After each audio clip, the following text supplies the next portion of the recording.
미국 인플레이션 감축법으로 대표되는 미국 유럽의 자국 우선주의 정책이 한국 산업을 흔들고 있다.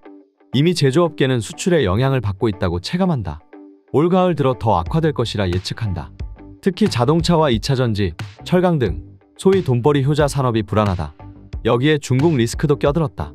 중국의 리오프닝 이후 수출이 현재로선 흡족할 만큼은 아니지만 하반기 더 나아질 것이라는 기대가 있지만 반대로 원자재 가격 상승이 수출 제약 요인으로 떠오르고 있다.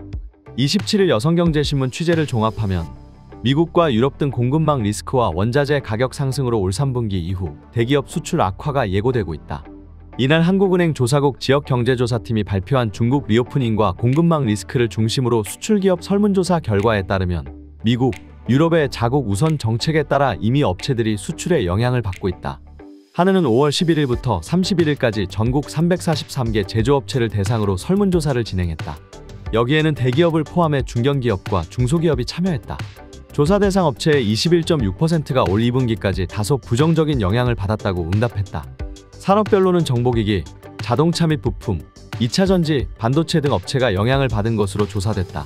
문제는 갈수록 수출 악화 전망 응답이 더 많아진다는 점이다. 3분기 이후에는 주요국의 자국 우선주의 정책으로 응답 업체의 41.4%가 수출에 부정적인 영향을 미칠 것이라고 봤다. 부정 전망이 직전 분기보다 19.8%포인트나 상승했다. 그러나 타격받는 산업은 동일하다. 자동차 및 부품 2차전지, 철강 반도체, 기계류 정보기기 순으로 영향을 크게 받을 것이라고 예상했다. 이 같은 정치 외교적인 이슈에 흔들리는 것은 중소기업보다는 대기업이었다. 애초에 자금이 많고 규모가 큰 기업이 미국과 유럽 업체와 거래할 수 있기 때문이다.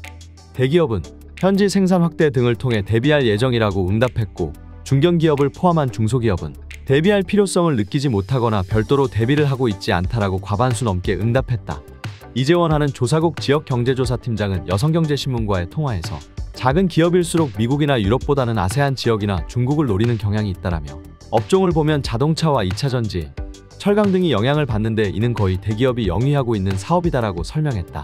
중국 리오프닝에 대한 파급 효과는 올 하반기 들어 점차 확대될 것으로 전망했다. 조사 대상 업체의 56.3%가 중국의 봉쇄 조치 2022년 3월 이전 수준으로 이미 회복하거나 올해 안에 회복을 예상했다. 31.0%가 내년 이후 회복을 예상했다. 그러나 나머지 12.7%는 하반기 이후에도 완전한 회복은 어렵다고 봤다. 다만 일부 업체들은 중국 경기 회복에 따른 원자재 가격 상승을 우려했다. 이러한 비용 상승이 향후 수출 회복의 제약 요인으로 작용할 것으로 예상했다. 중국 수출 기업의 기술 경쟁력 향상에 대한 우려는 이미 업계에 만연해 있다. 대중국 수출에 대해 2차전지, 조선, 자동차 및 부품, 철강은 대다수가 이미 수출이 회복된 것으로 응답했다. 향후 석유화학, 기계류, 휴대전화 및 부품, 디스플레이, 정보기기, 반도체 순으로 수출 회복이 진행될 것으로 예상된다. 보고서는 중국과 경합도가 높은 IT 업종의 회복이 글로벌 수요 악화, 미국, 유럽 자국 우선주의 정책 등 구조적 요인으로 대체로 늦어지고 있다면서 반도체 업체의 과반수는 내년 하반기 이후에도 수출이 중국의 봉쇄 조치 이전 수준으로 회복이 어렵다고 응답했다고 분석했다.